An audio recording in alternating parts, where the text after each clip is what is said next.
सावन का दूसरा सोमवार और सावन के सोमवार के दिन को मालूम होगा कि ये सोमवार का दिन सावन के महीने का सोमवार इतना प्रसिद्ध क्यों है।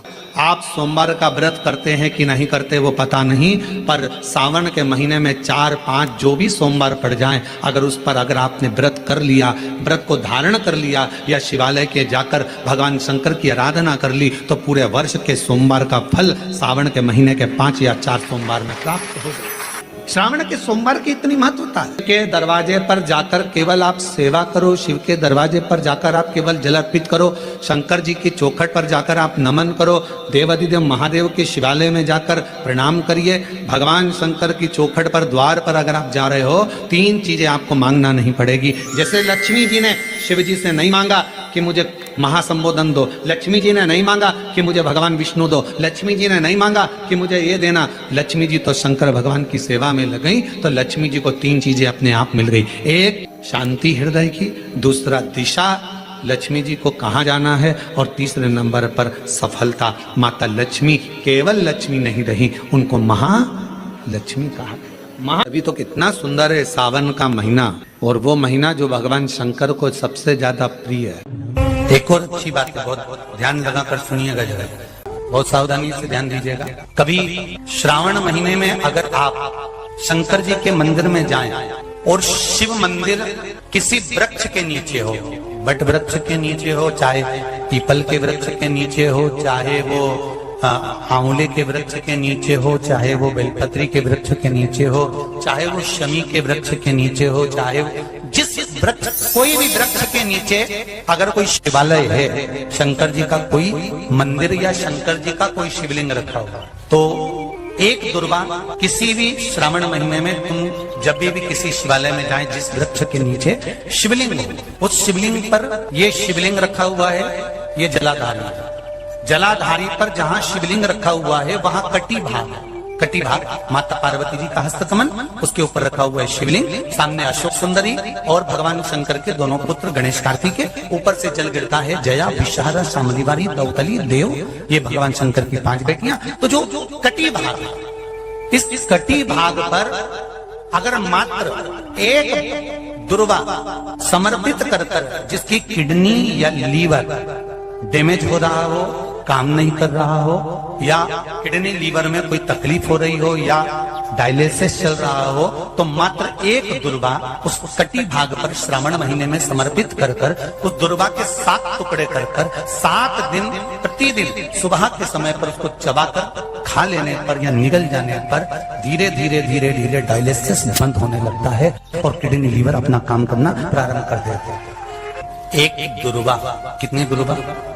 एक दुर्वा, मात्र एक दुर्वा। शंकर भगवान पर चढ़े हुए जल जब नीचे की ओर आता है, जिस जगह पर जल गिरता है उस जगह पर मात्र एक दुर्वा अपनी कामना कर इस शरीर के सुख के लिए शंकर भगवान के जल गिरने वाले स्थान के पास में अवधूतेश्वर महादेव के नाम से रख दी जाती है, तो जिंदगी में कभी बड़ी बीमारी नहीं आती। उसी तरह इसे रोग को समाप्त करने के लिए दुर्वा का प्रयोग किया गया। दुर्वा का महत्व क्या है?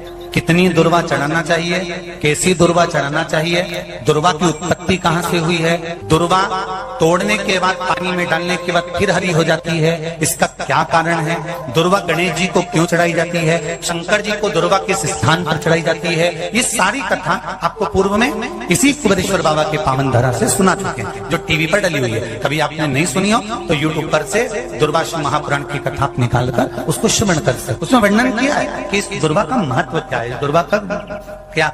मात्र एक दुर्वा शिवलिंग पर चढ़े हुए जल जहां से नीचे की ओर गिरता है, उस जगह पर मात्र अपने शरीर की कामना करते हुए भगवान से रोग मुक्ति के लिए एक दुर्वा अगर समर्पित कर दी जाए तो कोई बड़ी बीमारी जिंदगी में आ ही नहीं सकती, ग्रहण ही नहीं, मतलब ग्रसित नहीं कर सकती। सोमवार की प्रदोष पड़ती है तो शंकर भगवान कैलाश पर निवास करते हैं। हमारे यहाँ कहते हैं सोमवार की जो प्रदोष पड़ती है वो इच्छा पूर्ति करती है।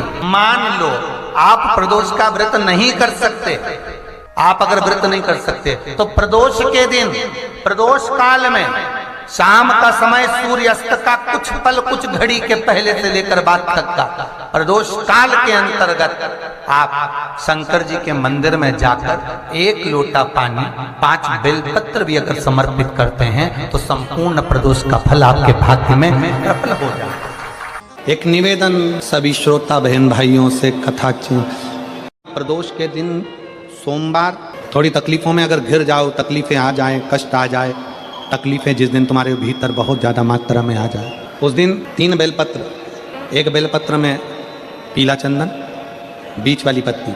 जिस दिन तुम्हें लगे कि मैं बहुत दुखी चल रही हूँ और मेरा काम हो ही नहीं रहा, बहुत तकलीफ की ज़िंदगी चल रही है, कोई हाथ पकड़ने वाला नहीं है, कोई संभालने वाला नहीं है और बहुत तकलीफ हो रही है, बहुत तकलीफ। उस समय पर एक बेलपत्री के बीच वाली पत्ती पर पीला चंदन, दूसरी पत्ती पर लाल चंदन और तीसरी पत्ती पर 11 चावल गीले पानी में उसको थोड़ा सा भिगो लें या धो लें, 11 चावल गीले शिव जी की उस पत्ती पर रखें।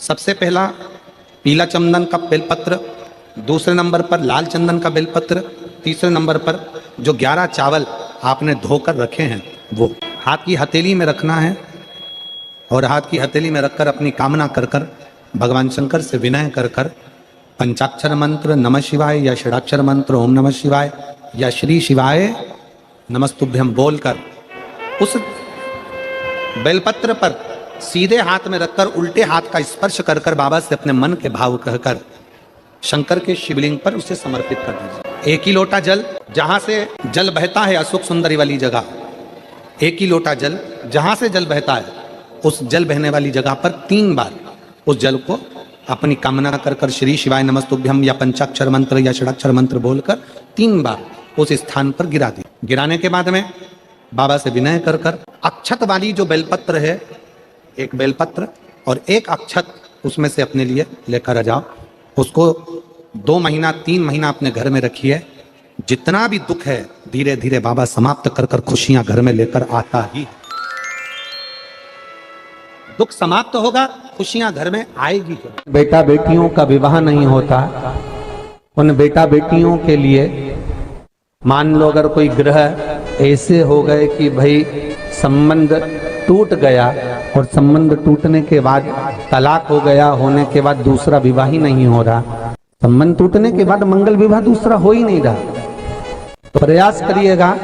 माँ जगतजननी जगदम्बा का हाथ इस तरह से रहता है, आपने दर्शन करे होंगे पार्वती मैया के शिव मंदिर में, तो पार्वती जी का हस्त कमल शंकर जी की साक्षी में हमेशा बंधा हुआ रहता है, शिव की साक्षी में। महाराज प्रदोष काल में, प्रदोष के दिन कभी भी से तो मूल है इसमें सोम प्रदोष का वर्णन, सोमवार की जो प्रदोष पड़े उसका मूलता माना गया है, पर आप प्रयास करना कि किसी भी प्रदोष के दिन जिसका तलाक हो चुका हो, जिसका संबंध खराब हो चुका हो, संबंध हो ही नहीं रहा हो वापिस से, सोम प्रदोष के दिन जहां मां जगतजननी का हस्त कमल बंधा रहता है और शंकर भगवान का शिवलिंग है। आप लोगों ने कथा सुनी होगी कि सबसे पहली यज्ञोपवीत संस्कार, सबसे पहला यज्ञोपवीत संस्कार किसका हुआ था और किसने किया था?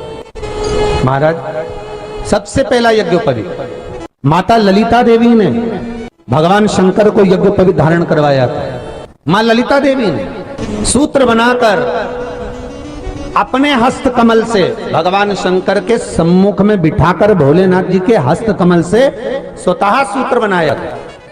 भगवान शंकर प्रसन्न हो गए थे, बहुत प्रसन्न भोलेनाथ जी, इसलिए शंकर भगवान ने ललिता देवी को 2 वर दिए थे, एक किसी का अश्रु नहीं देखूंगा, दूसरा जो यज्ञोपवीत समित समर्पित करेगा, यज्ञोपवीत का भाव जो मुझे देगा उसके जीवन में बाधाओं को हर लूंगा। इसलिए आज भी हिंदू धर्म में देवताओं को जो यज्ञोपवीत चढ़ाया जाता है वो उलझा हुआ नहीं होना चाहिए। देवताओं को जो यज्ञोपवीत चढ़ता है उसको सुलझा कर चढ़ाया जाता है, समर्पित करेगा।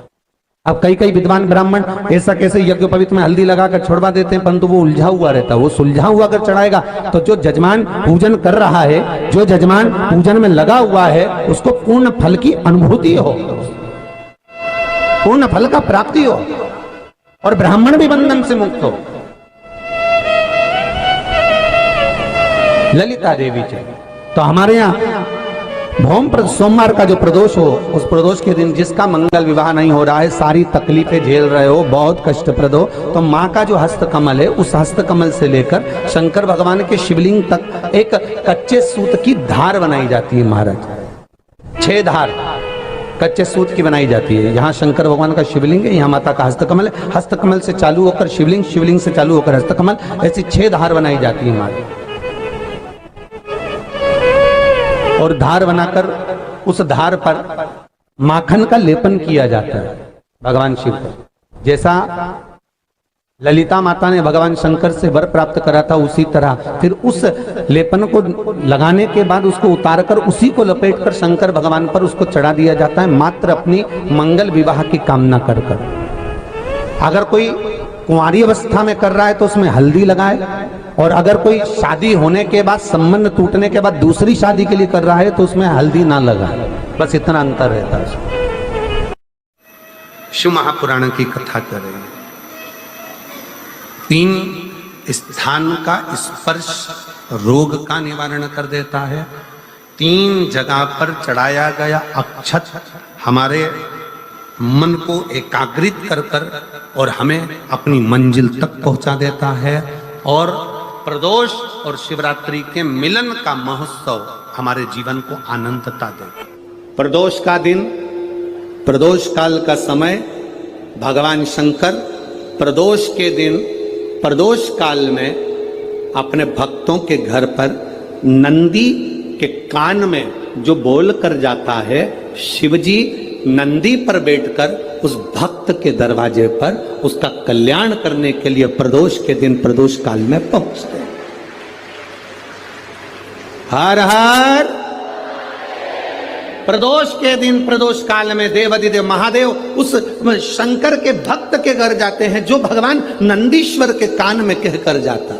नंदी के कान में जिसने कहा, शंकर भगवान के इस शिवलिंग का स्मरण आप करेंगे। बीच में जो एक मोटी सी लाइन होती है, इसको अशोक सुंदरी कहते हैं। सब लोग दर्शन करें, जम के बोलो जरा, करें। अशोक सुंदरी की जगह जहां पूरी हो जाती है, उसके बीच में शिवलिंग और उसके बीच में थोड़ी सी जगह खाली आती है। करें दर्शन, समझना जरा बहुत अच्छे से। जैसे ये अशोक सुंदरी की जगह है, हम निवेदन करेंगे आस्था चैनल वालों से भी और एलईडी वाले भी, जिन जिनको एलईडी पर आप दर्शन करा रहे हैं वो पूरी तरह से कराएं। गणेश जी का स्थान, षडानंद कार्तिकेय का स्थान, अशोक सुंदरी का स्थान बीच में। अशोक सुंदरी का जो स्थान पूरा हो जाता है, वहां से लेकर शिवलिंग के बीच में खाली जगह आती है।